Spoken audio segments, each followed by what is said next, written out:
by saying, "You think you can run at us? Yeah, we're the run kings at of you running then. at you." Yeah. This could be a fun game to watch for the neutrals. Not so good if you're a VP fan or a Na'Vi fan, I would imagine. Hey, but that's what I love. That's what you gotta love about watching CIS Dota. And not to paint with too broad a brush, but it's less about hero picks and more about, hey, we're gonna run at each other, and whoever executes best wins. We should just play all random picks here. I think Shadow Priest might become, Dazzle might become one of the heroes that are key for either team here, because it can sort of throttle that aggression from either side. Okay, 4 bans straight out of the meta. Oh. Lifestealer still in the pool. Yeah, that's pretty surprising, just because of how dominant we saw Lifestealer at the meta in Manila, and even here, the second game where Liquid was looking kind of poor. As soon as that Lifestealer comes online, 2-3 shots heroes left and right. He enabled so many different other cores. We saw the Riki Lifestealer combo that they were using in that last game. At the same time, Na'Vi might be thinking the way Liquid did, because there's a Slaughter now available for them on the Dire side. Yeah, I think that's probably one of your better options to deal with the Lifestealer, but you have to kind of have a game plan in mind. This is not a hero that you work around after the fact. Like, right. You have to know that a team is going to pick it up first phase. Yeah, I think certainly Na'Vi has looked comfortable in the past with General on Slardar. One of the things I always look for them is I always want them to at least have the option to run General and Artstyle in a duel lane. I thought that was that was when Artstyle's individual play started to turn around, is that he's very comfortable laning with General. He's become more comfortable laning with the era as well. I also want to let you know about the picks and who chose what. Virtus.Pro decided for first pick, and Na'Vi chose Dire, which is actually very unusual, considering they've done Radiant picks over the last few months. I mean, I think we saw it. It's much more, yeah, it's much more in terms of what we saw in success rates. 66, 67%, something like that. Slardar Ench or Slardar... Maybe Disruptor. Yeah, Disruptor I think is sort of good to keep control of the game, and if you land that Static Storm on top of the Lifestealer, he becomes easier to deal with. I think I don't know if you give up Riki here though. It's so scary playing against. And Riki is one of the better heroes against Lifestealer, just because you're constantly invis, you get on top of a hero. It really just depends on how you're going to take the game. Because if you want a better laning phase, then you take the Enchantress here and try to punish the Lifestealer. Like, the one thing that you can do against Lifestealer that people universally start to agree on is disrupt his laning phase at all costs. Before he comes online with those phase boots, with the armlet, once he hits the armlet pulp, absolute no way to kill him. Yep. That is an interesting timing on the pickup, especially. There's one thing that I'm surprised that they picked it. It's another that it came out this early. Yeah, I mean, we saw this a couple times in Manila. I remember Newbie did it one game to Complexity, and the Cole guys got really kind of thrown off by this. The AA first phase, it takes away a lot of the combos the teams like. Okay, there's the Riki. That's what I was really concerned about when I said, okay, you have the Lifestealer, the Riki's going to be a clear follow-up. It does kind of mess with Navi's draft a little bit, because you have 2 melee initiating cores, but at the same time, you saw in the last game what that combo can do to catch up. There's no support in the game that can survive against that. And the combination of Slardar AA, that was MVP's preferred opener when they had second pick. When you have second pick and you can open Slardar AA, you clear up so many of your issues. I actually liked what, I wanted to get your thoughts on this, because I really liked what Liquid ended up doing against that combo. They actually ended up initiating onto the Slardar. Usually you guys are very, very, very aggressive in terms of applying pressure to the enemy supports. In that game, they actually initiated onto the Slardar, then prioritized the Invoker. It's just because you know that the Slardar is going to be the most disruptive force in the game. Right. That's what Slardar gives you.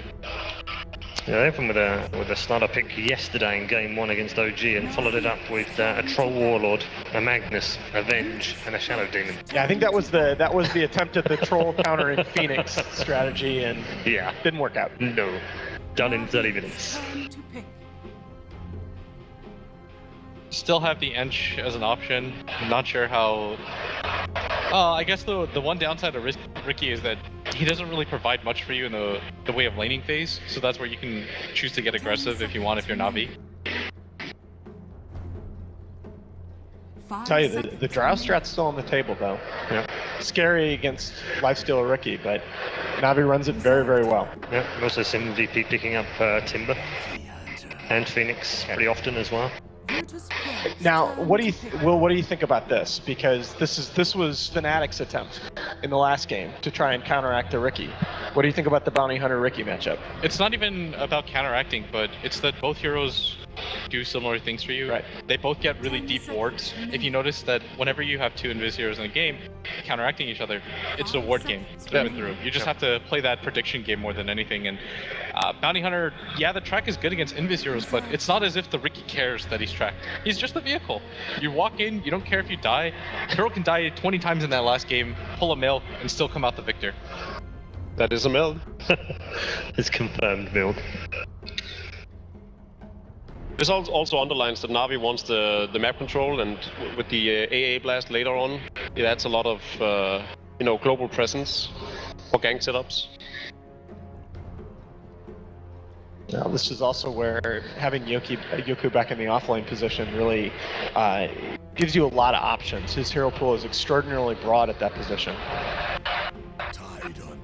Yeah, I like the Tide pick here a lot. Yeah.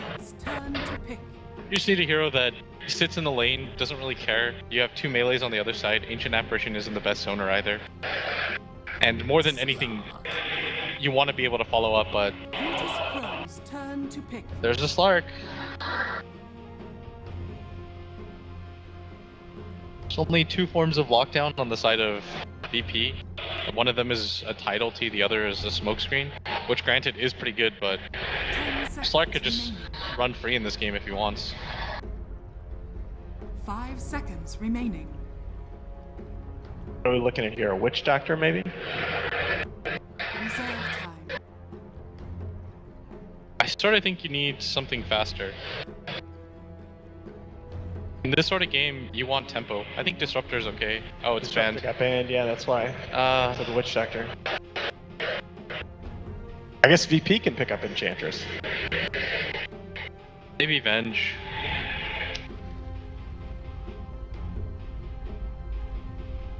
Man, Disruptor would have been so sick for them.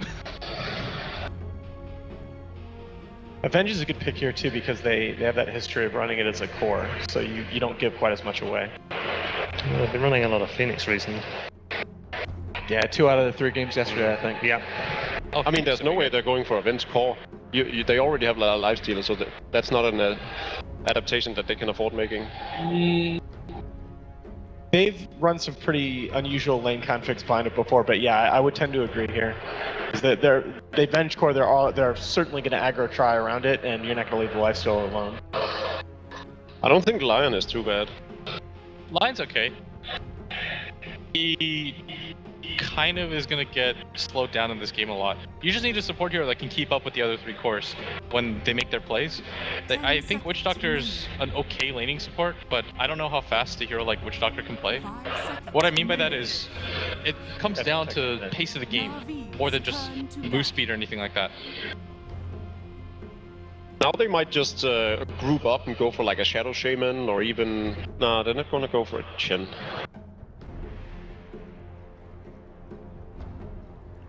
Ten seconds remaining. Okay, for Na'Vi, I think you take some hero that can abuse and just get aggressive early on. Reserve time. Oh, that's rough. Wind Ranger? Wind Ranger, Mirana, and Invoker are all still on the table. I think Invoker could be alright. Virtus.Pro's turn to battle. I'd really like to see VP take the Venge now, though. They sort of have to, right? No, they're still the Witch Doctor, but otherwise... No, I don't think... I just don't think Witch Doctor can keep up in a game like this. I think you need a hero also that saves the Death Prophet. Worst comes to worst. Yeah. I mean, when you say keep up, they do have some decent 5-man potential here. Yeah, but if you pick Witch Doctor, then Slark gets in your back lines. You don't really have clean ways to protect him. Whereas Venge is tanky, Swap is so good against a lot of these heroes. Virtus.Pro's turn. You have heroes like Oracle Yeah. too, but I think you get messed up in a game like this. I just like saving heroes against when you have a DP and you're against something like an AA and a Slardar. I think Venge Swap is a really good counter here. Maybe I'm thinking too narrow-minded here, but 5 seconds remaining. Earth Spirit. Earth Spirit. Wow. Oh yeah. Forgot about that little hero. It's a risky pick, though. Isn't this what Liquid did in game 1 though? They had Earth Spirit plus Ricky. Yeah. So no defensive heroes for DP, huh? Just run at people, I guess. Never stop running. 10 seconds remaining. Again, It's the Forrest Gump strategy. Yeah. You know what that signifies to me? Because I'm thinking, oh, what's the worst case scenario? The DP gets initiated on? VP, they've moved past that, Paul. They're like, Yeah, no, that's we a whole never, new level of running. we don't plan on being It's behind. beyond Forrest Gump level. I mean, I think essentially they would love for Na'Vi to initiate on them because they group up around the, Sure. the DP, right? So they have rabbits and an Earth Spirit to and a smoke screen as well. Virtus.Pro's lineup is so comfortable in 5-on-5 that I don't think they're worried about Na'Vi. Now they've got a bit of a headache now, though. and you went for the AA so early, but the AA really do much for you now. Yeah, it seemed more like an art style comfort pick to me. Oh, well. and they're gonna try out the mid jug too. Oh my goodness. All right. So Dendy mid jug, nice. Very quickly, draft. Which way has it gone, Jacob? Which one do you like before most? I mean, I think Virtus.Pro has the significantly better draft. Yeah. Okay. I like VP's draft. I picked Navi before the series, but I think VP took game 1. Okay, Blitz. I said VP before the game. I'm gonna stick with my guns. VP. Okay, good stuff. All right, let's find out. These 3 fine gentlemen have given their view. Let's find out from 3 more fine gentlemen who are in the commentary box. Capitalist, Odie Pixel, and Malini. Thank you very much, Paul. Indeed, we're getting ourselves ready for the first game of the second series of the day. Na'Vi versus VP. I'm Odie. I'm going to be joined by Mr. Ben Wu and, of course, Mr. Capitalist. Cap, the panel's predictions a little bit off. Were you expecting to see what we've got from Na'Vi and VP here? Yeah, I think they asked for like 5 heroes and like absolutely none of them showed up in the drafts. Nas was like Wind Ranger, Murata. He was looking at like stats from 6.87 and was like, hey, stats don't lie. But that was absolutely not going to be picked up whatsoever. Instead, we have a mid Juggernaut, which is kind of weird. I mean, Ben- up against Death Prophet. Ben loves his jug. Do you Yeah. love it in the mid lane here for Na'Vi?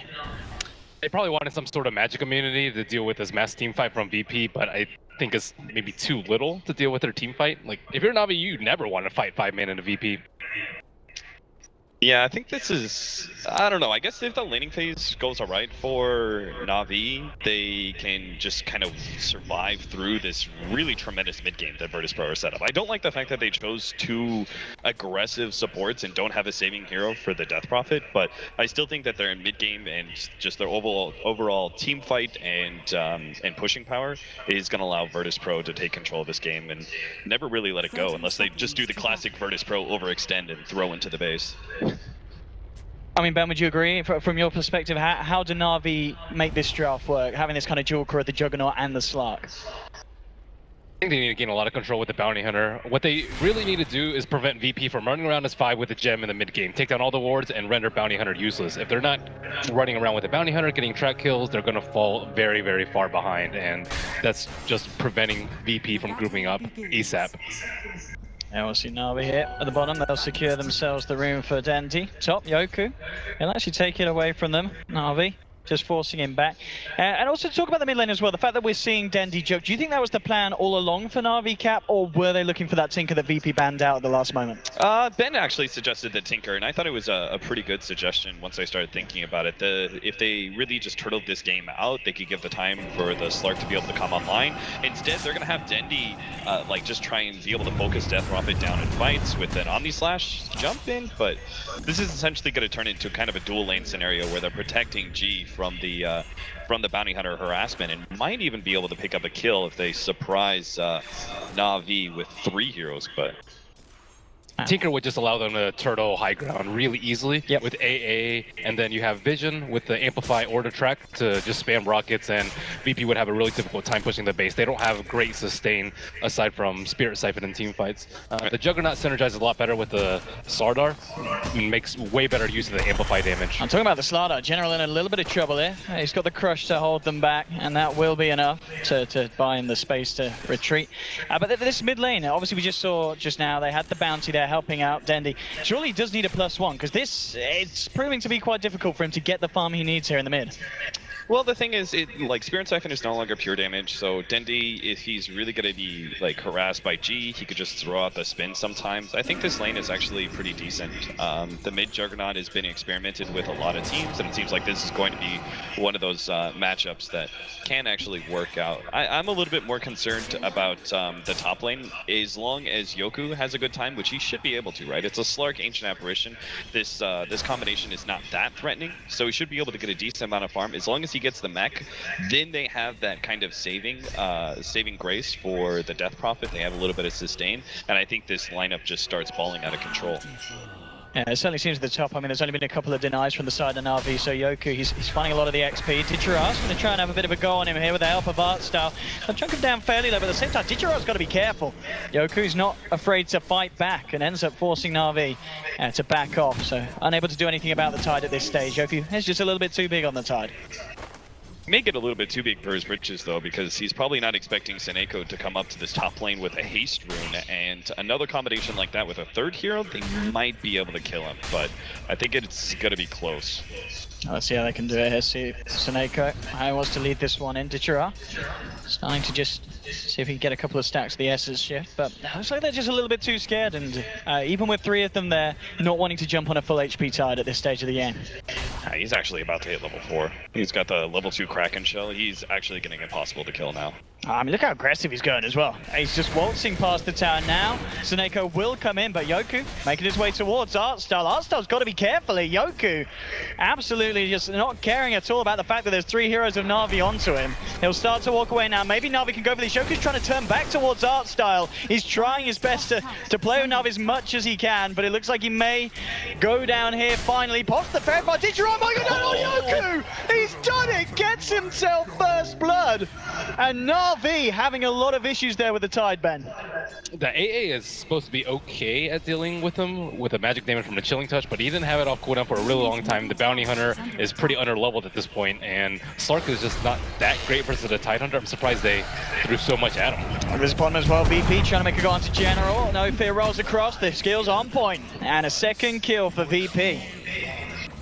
The big reason that I like really favoring VP's draft here is the fact that their laning phase is set up, so I don't really see a point where Navi's gonna be able to beat VP for the first like 25 minutes, right? The laning phase should go well for all of these. Actually, every single one of them should be pretty good. And then Virtus.Pro are gonna move into that place where they start grouping up, they start pushing down towers, they take objectives like the outer towers and Roshan, get an Aegis in their hands. There just seems to be a very clear game plan here. Well, Na'Vi, they're gonna have to play a lot more of a hit and runs kind of style with these pickups like the Juggernaut and the Ancient Apparition Slardar. They need like to go for the quick pick and then back out.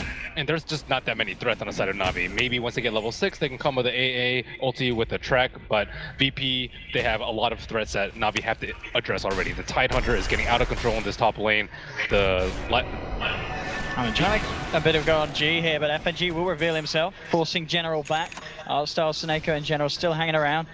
But VP, they will back off, and the Na'Vi unable to find anything here. Seneko's going to move into the jungle. We'll get eyes onto No Fear. Relatively low, but I'll see if he can actually do something about this. He has got a rollout available, No Fear, so he should be fine. Kicks away the bounty, and Seneko, actually to be fair, No Fear now out of mana, but Seneko will back off, and Spirit will be allowed to retreat.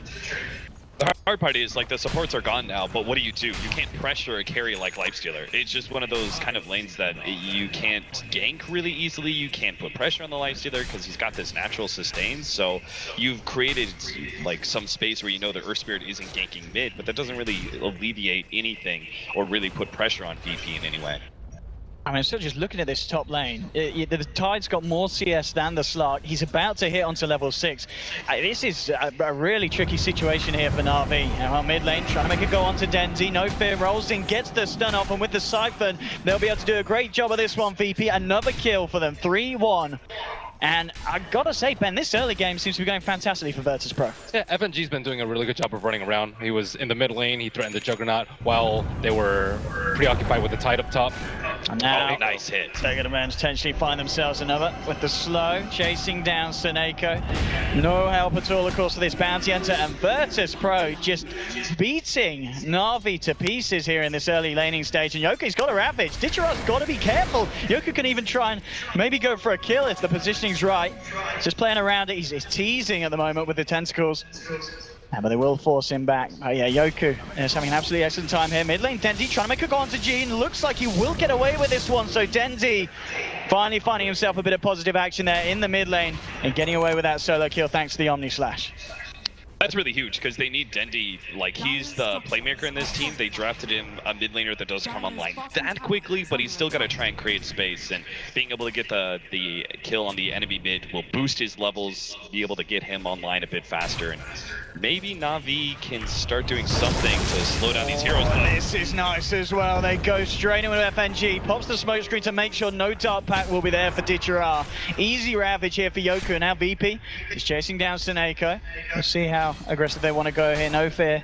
I don't think he's going to roll into this one underneath the tower. Just a little bit too risky for him. But again, another big kill for VP, shutting down that safe lane slot. And Seneko's just trying to find a place where he can actually do something. He showed up to the last 2 ganks, but he's just a little bit too late. He's not that defensive support that sometimes he plays, maybe at the Winter Wyvern, maybe a playstyle that he's a little bit more used to. I think he's a great bounty hunter, but this game, FNG has really outshined him comparatively on the roaming aspect. And that's really bad, right? Because the Riki is going to scale much better into the mid to late game than the Bounty Hunter does. So, and Na'Vi will have like this very small window where they get level 6 on the Bounty Hunter, and they've got Omni Slash back up. The Slark is finally ready to maybe do a little bit of battling, and they need to get so many hero kills just to be able to offset the laning advantage that VP had. Dendy, got to be a little bit careful here. Hasn't got the mana for Blade Fury if they do attempt to make a go. FNG still hanging around, but unlikely to be able to go for it. But still, I mean, this tide burn, this is going to be such a farm tide this game. Yoku's just had an absolute brilliant opening this game. Yeah, it's really difficult for Na'Vi to be able to handle the smoke screen even. That's not even an ultimate, and none of their heroes can get out of it. They don't have no natural force staffs. Maybe Slaughter might build one before the blink. I think that's a good consideration this game, considering what he's up against. It's also very good versus the open wounds, but that's not even talking about the team fight from VP. And Na'Vi just, I don't know, they need to be able to find the levels for their supports. For like both level 6 on Bounty Hunter and Ancient Apparition are really key. That kind of turns these heroes on. They're not really like much of a threat right now, just because the Bounty Hunter wasn't able to get much. So if they can get the Ice Blast in, they do have a small window where they can actually pop somebody like the Death Prophet, who's obviously a key fighting hero for VP and team fights. They can pop him first, and then maybe from there you can pick up some additional kills as VP retreat out. But again, it just is a very small window where it's kind of based around perhaps the mech timing of Yoku. If he gets that up and they don't get like the perfect Ice Blast, every team fight is impossible for Na'Vi.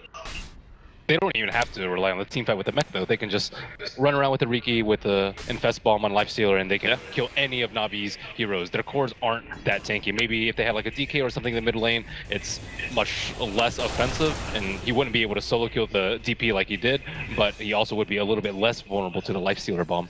No, that's a really good point. And that's the power of VP's lineup, right? Is that it's not just centered around the team fight, which can overwhelm Na'Vi. Na'Vi are going to try and keep spread out. They're going to try and farm this and try and push the game past 35 minutes. But all the meanwhile, VP have this great combination that is excels at being able to get quick pickoffs. Like here comes the Infest Bomb. Immediate jump onto Seneko. Not a chance for the Bounty Hunter. And as you said, just this combo and the position that Aloha Dancer's in, 5k net worth, has the armlet done. It's, as you said, they jump on anyone, and there's nothing that you can do to stop it as Na'Vi.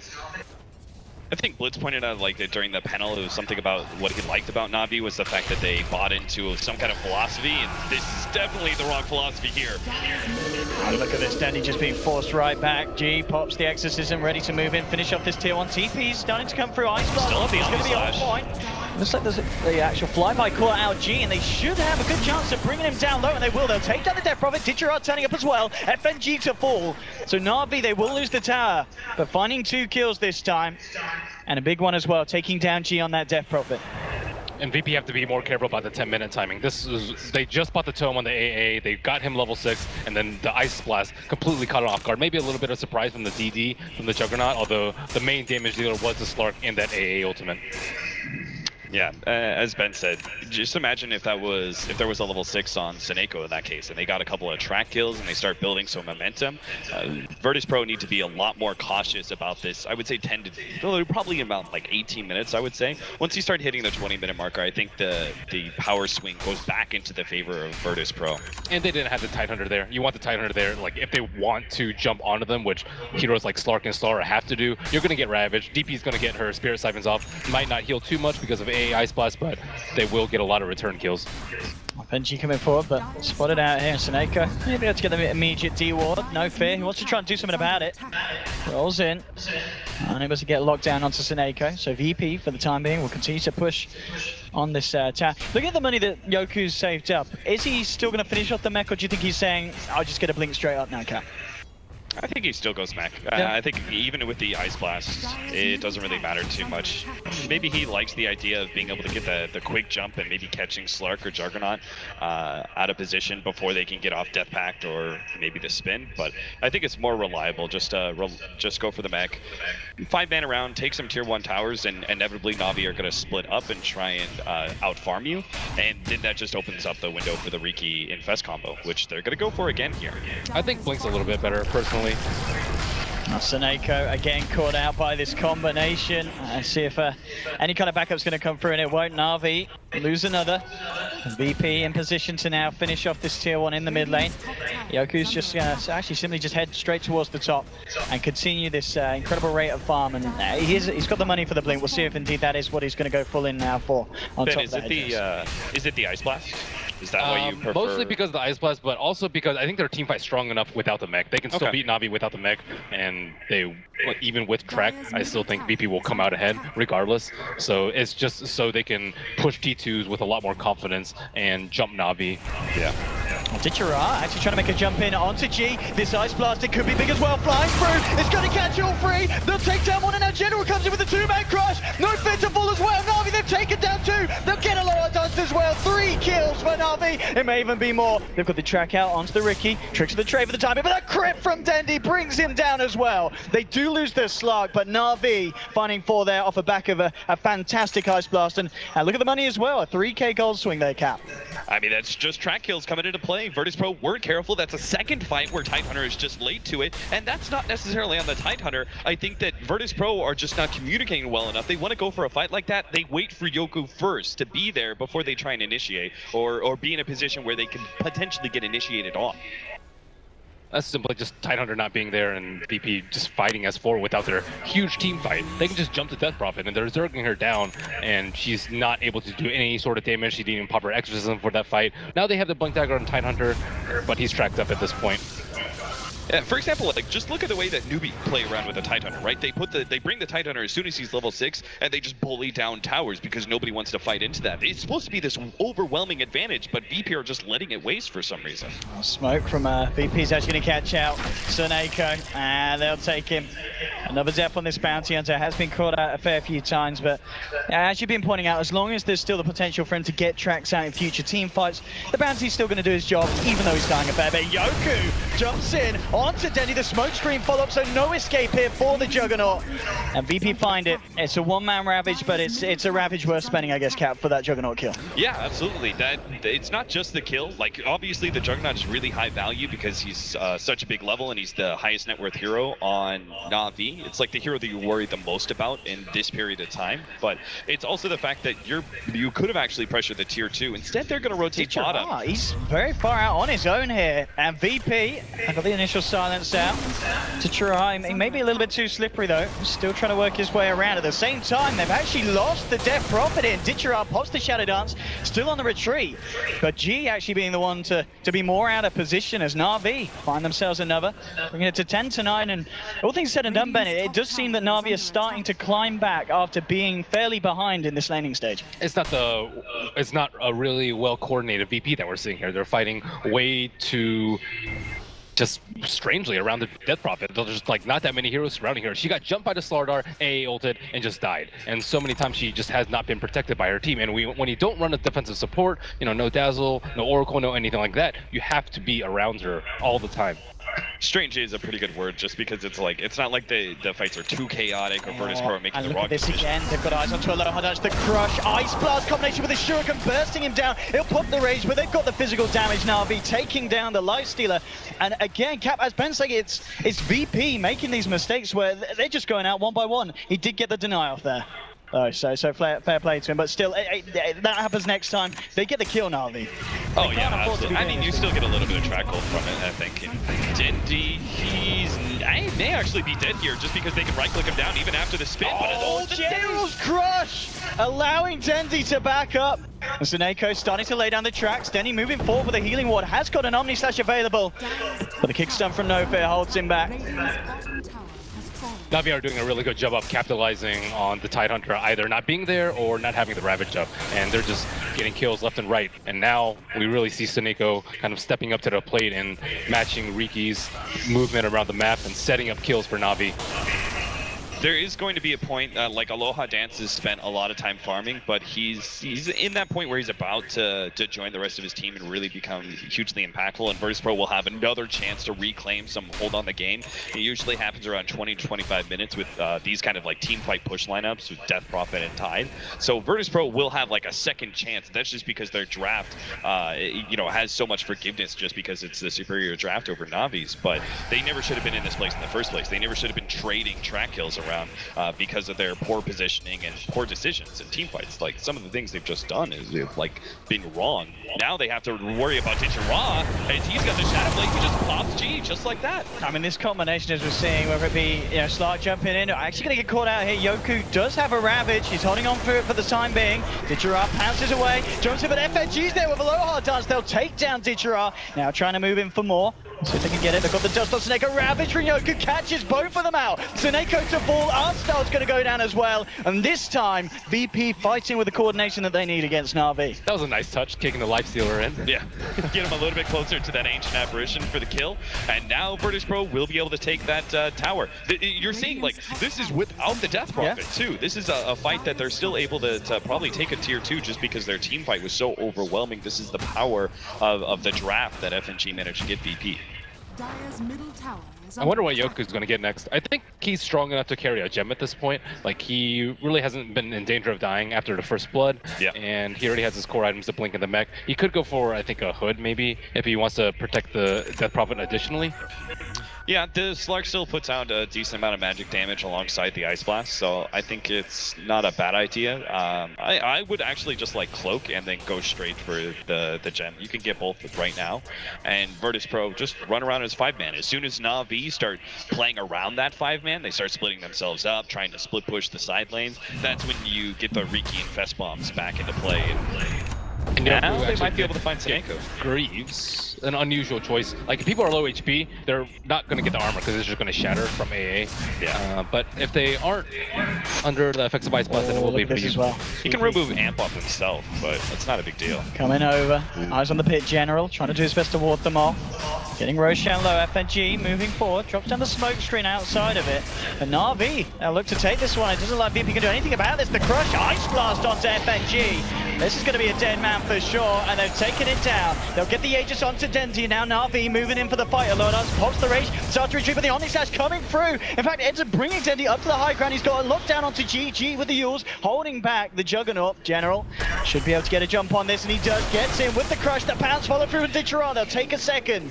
VP being forced back, and just a little bit too late to the party there where they tried to contest Roachban.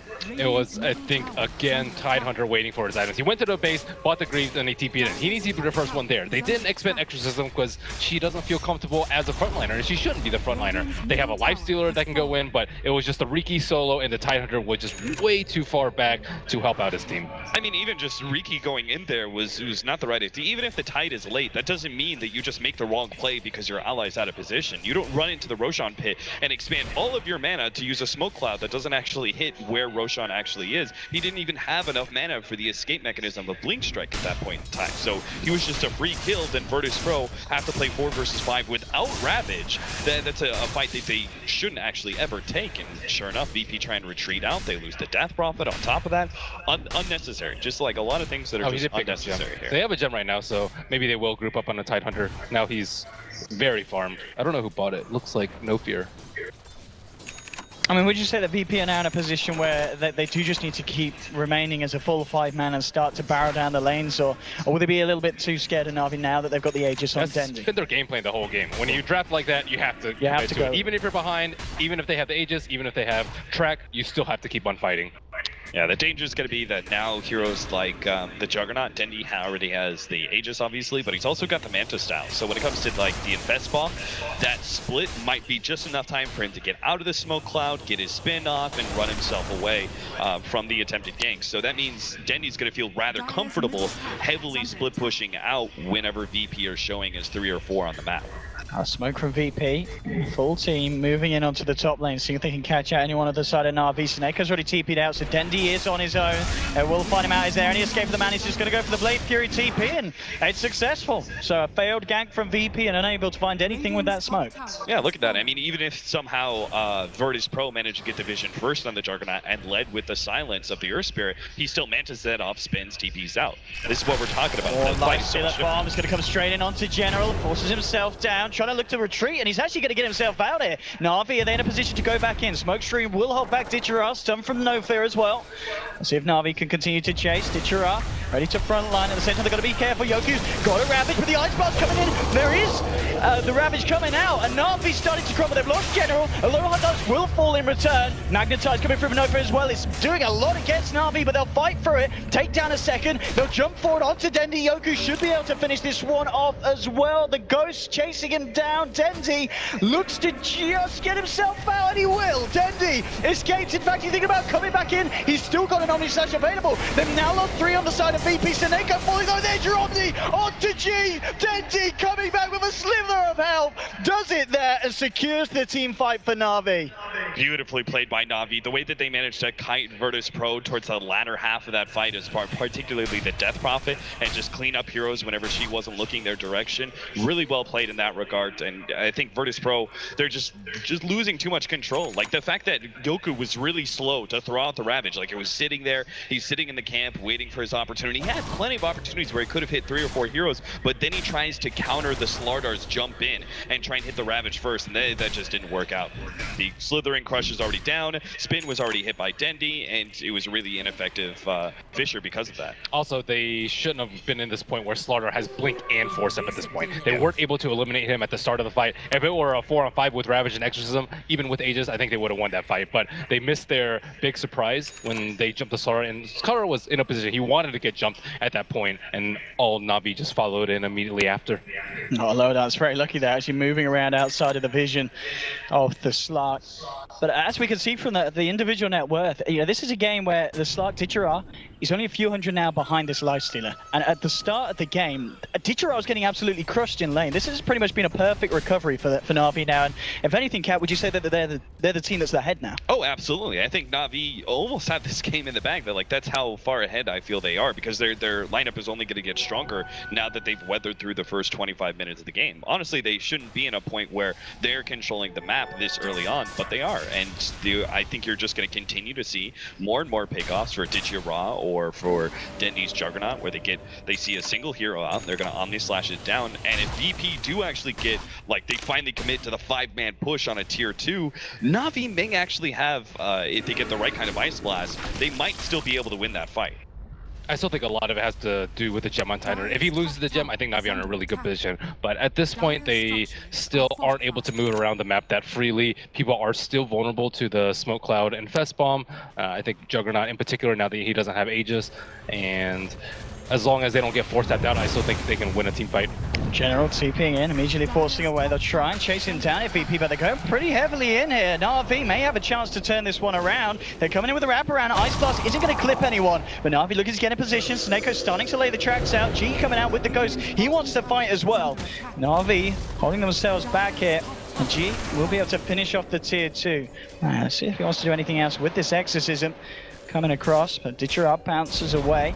Na'Vi just keeping their distance away from VP here, making sure that G's unable to find anything else with this Ghost usage. Yeah, look at the damage that the Force Staffs do. Like, Na'Vi is just able to kite the Lifestealer, they're able to kite the Death Prophet as well. Like, you're not able to really munch on someone or get a good Spirit Siphon out during that first initiation. So it all comes down to the Ravage and actually controlling multiple heroes of Virtus.Pro if you want to be able to pop something if you're on the side of VP. So they need to find a better initiation. Na'Vi, though, are seeing an opportunity here with the Exorcism down. Unfortunately, their smoke runs into FNG, and now General is going to be in an awkward situation. Slides himself down. FNG jumps in on this. He's a bit of a madman. FNG! What was that, Ben? I guess he thought his teammates were around it. They were not that close. I mean, even then, it's like, Exorcism is down. Why are you trying to force that fight? Virtus.Pro or Na'Vi are actively looking for you with that smoke. Maybe why he you thought that he had a Lifestealer inside of him. Okay, that's the best. What, he was going to suicide himself and the Lifestealer? I don't know, man. Regardless, I think that Artstyle has been playing particularly well this game. Like, his level 6 timing was the beginning of Na'Vi starting winning fights, and his choice to go Force Staff first over a more greedy build like the Midas, I think is... I mean, and the Ice Blast have been absolutely brilliant. He's 3-1-12, so involved in 15 of the 17 kills of Na'Vi. It really has been that pick that's really made this lineup of Na'Vi's work out. G has just picked up a BKB. I mean, how much is this going to help him when they try and go for these pushes, Cap? Is that the item that they were waiting on that can allow VP to turn these fights around? Yeah, I guess so. I mean, there's a little bit less threatening of him being popped. There's still more magic damage coming out of the Slark than physical damage, but it's the Juggernaut that's really scary. Yeah, right? If he managed to get a good Omni Slash. And plus Omni that too. Going to own the BKB, and the BKB is kind of necessary because he's dying so much, but he still needs armor. He has no armor in his inventory. So again, it comes back to the fact that Virtus.Pro have to be the ones finding the initiation. Before, like, if Na'Vi weren't as far ahead as they are, or we're talking about maybe 10 minutes ago or even just 7 minutes ago, Virtus.Pro could actually be initiated on and still win a team fight quite easily, but they've lost their advantage and now they need to find it back and just opportunities. Okay, Na'Vi might get the perfect wraparound onto VP, jumping in, General holding on to the crush, now it comes out to Yoku, Ice Blast will connect as well, Aloha does, jumping out, there's your Ravage, onto 3, VP they found on the smoke screen as well, catching Seneko and Dendy out, they've got to back themselves up, Dendy's got an Anomaly, will pop it, trying to turn around this fight, G's there with the Exorcism, Dendy looking to chase down Orlando with the defuse of the crush, coming out onto 4, they're taking down themselves a second, and Dendy looking towards Yoku, but he's got to run now. Dendy in dire straits, trying to get himself out of it. Yoku jumping forward. Dendy, can he actually get himself away from this? It's looking, he needs a backup. The Yule setup is there from G, and VP should look to take the jug. Dendy's making them work for it, but the Ghosts come through, and they'll find themselves a third VP. So even though it looked like Na'Vi were going to have the wraparound on that smoke, VP come out on top, and the Ghosts just doing too much that time, Cap. Yeah, that was a little bit awkward just because Na'Vi should have had the better initiation there just because they were Virtus.Pro were caught out in a weird situation with their smoke, but he still managed to get a 3-man Ravage before the spin out from Dendy, and that kind of set everything up for VP. But it's still the fact that like that fight was still close, right? And that's concerning if you're VP, and it's also a fight where they used Exorcism but didn't get an objective. And if Na'Vi just continually play forward and make these fights go relatively even, you know, trade some bounty some track kills back and forth, waste more Exorcisms, waste more Ravages, the game is just going to stall out because Virtus.Pro won't be able to ever be the ones truly on the offensive, truly pushing in the base and trying to take a lane of racks. So at that point, Na'Vi are kind of happy, you know? That fight was only close because VP took a gamble. It was a very smart and calculated gamble. They had DP on the bottom lane, so they figured that a couple of Na'Vi heroes might go out to gank them. Slardar, I think just plus AA could probably kill Death Prophet. He waltzes in, but they've got a sentry down. And then the other 4 came into the mid lane, hoping that Na'Vi wouldn't be as 5, and they weren't quite grouped up yet. They managed to find them in like the 3 seconds prior to when they were about to group up. And then Death Prophet comes in. She doesn't have that many items, so it's kind of good that she comes in at the latter part of the fight, but Na'Vi weren't set up. Like, Bounty Hunter didn't get tracks out on anyone. Slark was kind of caught, oh crap, I need to use all my cooldowns, and then he died immediately during a Ravage. I really like that play from VP. It's still not quite enough, just because of the fact that Na'Vi now have another Aegis in their hands, another situation where Virtus.Pro I don't know, if you're in this situation, Ben, do you think you still fight it out? Yeah, do you think especially Virtus.Pro just go for the 5-man? And they've shown signs of brilliance in terms of execution for the team fights. A lot of moments where you're just like, okay, what the heck are they doing? But they have upside, like that last fight where they kind of maneuvered around Na'Vi, and I think they have a pretty big window before Slark gets BKB. Once Slark gets BKB, things are going to get a lot harder, but looks like it is not going to come for some time. Yeah, VP moving in, but it has been scanned out by Na'Vi. We'll see how they're able to play around this one, heading towards the northern tree line. See if they want to come back in or if it's just going to be Na'Vi disengaging. In fact, the silence going to be Vincere, but he hits onto the stun, gets the shadow dance out with the ice bars from Artstyle onto G. We'll see if Na'Vi can turn this fight around. Omnislash coming out from Dendy, no fear being pulled low, and they'll take the Earth Spirit.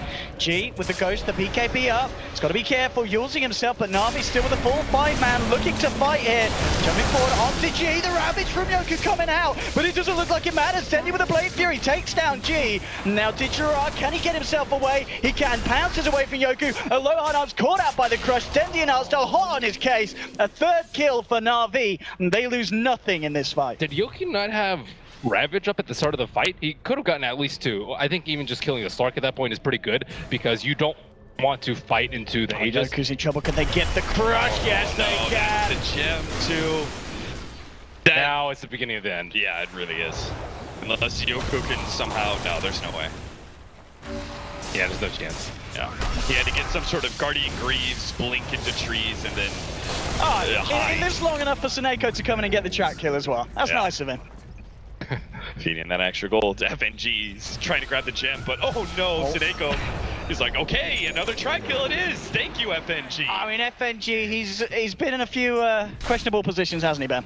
He certainly has, and now VP, I think they just have to stomach the loss, buy another gem, and just keep on chugging for the team fights. Like, they're not going to outscale Na'Vi at this point, and no, their team fight is just...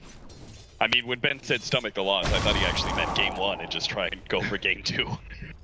Because Virtus.Pro are just like, they're really far behind, and it's just getting worse and worse every 5 minutes. What do you think about the Manta style choice by Aloha Dance, though? I thought it was kind of interesting. Gets rid of amp damage, extra units to soak up on the slash. The Invis jumping onto Aloha Dance. Doesn't look like Na'Vi are going to be able to follow through on that, though.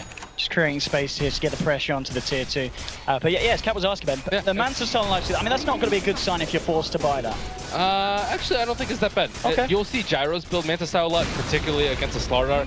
Just, you can't have that amp on you in like the whole fight. You can rage one off, but the good Slardars and the good bounty hunters will just wait until you rage, and then that's going to be stuck on you for a very long time. It's got the tricks of the trade. We'll keep him alive for the time being. Jumps back over to G. So this time, FNG's going to be fine. I like it a lot more than BKB pickups that we see sometimes on Lifestealer. I think Manta just gives you a lot more. Hear all those Na'Vi chants coming out. They are very excited that their team is in a good position for this game 1. I think that's just the sound from the players' booth. I think Dendy's leading a chant for his boys. Here we go, though. I mean, VP, how do they hold against... I mean, how good is Na'Vi's high ground push at the high ground break? Because I'm looking at VP, they've got a lot of things that are hard to jump into. Yoku. Okay, well, wasting your Ravage is not... not what you need to do. Alright. I mean, they might still get the kill. They will still get it. It was calculated. The Ravage, it was all to set that one up. Na'Vi, they're going to jump back in. Looking for G with the self-kill. Throws in the ice bars. G, where's your BKB now? No way that's going to save him against the physical damage of Na'Vi as they take down a second. Trying to get himself out, no fear. He'll be able to get himself back to base. But things just look to be a bit of a shambles here for VP. Was the calculation trading 2 for 1 there, Owen? Man, Virtus.Pro, another loss fight. They're not the best at maps, Cap. Na'Vi got to be able to take... I mean, I'm pretty sure they try and push high ground, see if they can force the Death Prophet to buy back, because VP can... I mean, they don't have Ravage, but I guess they do have Exes. I think all of VP's just feeling charitable today. Just want to give track gold to all of Navi's team members. Yeah, very nice. How generous. Yeah, it delivers straight to your home, you know? Oh, Yoku jumps in. Immediately Digirard responding. Denzi as well coming in. And Yoku's falling low to the Ice Blast. They'll take him. Blade Fury from Denny finishes him off. And Digirard moving in for more. No fear rolls away. Sliding in General. Gets the crush off. Onto Aloha Dance. Amplify out as well. Can he get himself out? Infesting into No Fear with a Diffusal Blast from Denny. Looking to chase it. Tricks of the trade from FNG. Forcing Na'Vi back. So they won't be able to dive anymore. Na'Vi... got to be careful of getting a little bit too ahead of themselves if they're diving the tier 3s this much, and are on the retreat now. As, I mean, all things said and done, Cap, Na'Vi, they still need to focus on taking the tier 3s in the rack, surely. Yeah, well, Na'Vi can sit back. Like, they don't need to try and pressure high ground. They can just sit back and farm up and become bigger and bigger. Like, for example, Dendi's got 6k gold, right? He can complete his Scotty. He's got 2300 HP, but it just doesn't stop there, right? He can still build a few more items. Same goes for the Slark, who's supposed to be, like, the bigger carry as well. So they still have a lot of room for growth. So in that case, Na'Vi aren't on any, like, incentivized warpath to just run into the base. They can sit back, you know, farm a couple of Roshans, force VP to be the ones attempting to initiate and taking the risk of going out for a smoke gank and stuff like that. They're still not that comfortable pushing high ground just because of the threat of the Ravage, but yeah. They're very comfortable right now. AA almost has a Scepter. They took away 1 gem from VP. If they get that 2nd gem, they can pretty much consider this game in the bag, and maybe next Aegis Cheese 2 will kind of signify that end for VP, but it's getting pretty close to that territory. VP maybe like an Abyssal, I think, on Lifestealer, if he can ever get it. This can maybe help kill people during Infest Bombs, but the 4 steps continue to prove to be an issue. Oh, look how he Generals. I think the Courier did just spot him out. It did. They'll jump straight back into him in General, trying to be sneaky. And that's the gem. Okay, Virtus.Pro get a little. I mean, that's a free pick off where they didn't have to use either one of their big ultimates. They can aggressively smoke, push out, see if they can get another pick off. And you have to remember, like Ravage is such an amazing ability because no matter how late into the game, it can win you a team fight. It's just part of the problem is Virtus.Pro need to be in a position where they can win a team fight and then push high ground, or at least force buyback. So there's some sort of end game scenario, but Virtus.Pro just aren't finding that fight. Na'Vi are going to dance around them. They're going to play back, and if necessary, they can go out and fight Virtus.Pro before they get to the base. So you can at least make sure that Exorcism, even if Virtus.Pro does win that fight ever so barely, they can't use that Exorcism to threaten your high ground, and you can hold on to your buybacks. They need a refresher on Tidehunter. I think that's the first step that VP need to concentrate on to win this game, because if you just get 1 Ravage, they'll all BKB immediately after. They don't really have the stun follow-up to keep them chain stunned. So if they have Lifestealers do a lot of damage with 2 Ravages, maybe they can kill like 2 people at the start of the fight. But if Na'Vi like pop their BKBs preemptively, or spin on the Juggernaut, or have Aegis and Cheese to tank the ultimates, then Hostile coming very deep across here, and immediately VP looking to punish, but the Omni from Dendi not quite going to finish off the Rookie. Uses the ult to dodge it. Ravage coming through as well. They take it down Hostile. Eyes onto Dendi, but Dendi blade through, starts to retreat. VP, they've already lost 2, and the rest of Na'Vi are moving in. Infest into Yoku. He's looking to get that Lifestealer out of there, and he will do. G, though, he's been left behind. Pops the BKB, but again, it's not going to save the man. Prolongs the inevitable with the Yule Scepter, but it's a 3rd kill for Na'Vi. Yeah, G tried to come in through the back, and that was just not a T. Like, it was a good Ravage, but they had to be all set up in order to capitalize on that Ravage. And you can see what Ben was talking about. They need just more chain stun. And Death Prophet, like, her items are just not very useful at this point. The BKB does so much physical damage that it doesn't really matter. She has the Yule Scepter, and Dendi like purged off her Yules a couple of times throughout this game, and she just cannot survive. She has 10 deaths. Not been a good game for G. And like, that's something like, it's not a good game for G, not a good game for VP. There's like direct correlation there every single time. G is such a you know, an important part of Virtus.Pro. Like, he's carrying them through like half of their games. So if he's not having a good time, there's no way that Virtus.Pro can put him on their shoulders. Na'Vi take her axe without G on the Death Prophet. No way that VP can even dream of holding that. So Na'Vi getting away with that one for free. And we'll now back off. Roshan's back up here. And I mean, if Na'Vi can take this, which it's looking highly probable that they'll be able to, then they can just simply go for another push straight down the bottom or something, can't they, Ben? Mm-hmm. Most certainly. But VP, here they go. Okay, they've scanned it out as well. They know that Na'Vi are waiting for them here. How do they wrap around this? They don't have the Ravage. I have no idea how they win this. Gee. He just used the spell on an illusion. They're still going to jump on the General, but the BKB is popped. Arstar with the Ice Blast coming through and catches out 1, but at the same time with the Omni Slash bringing G low. G using himself. General trying to get him out to the side. They've lost no fear. And now Yoku being chased down by Dendi. Ditra jumping across, looking to finish off G. A second for Na'Vi, and eyes onto FNG. Jumps himself out, but Dendi's there with the crit. Godlike streak now for the Jug. 4 dead on VP, and GG is called. It was all too much at the end of the day for Na'Vi, and after a good start for VP, it just all went downhill, Cap. Yeah, it certainly did. I think if you look at this, Virtus.Pro, like if they talk about it going into game number 2, it's the mistakes for the first like 15, 20 minutes, right?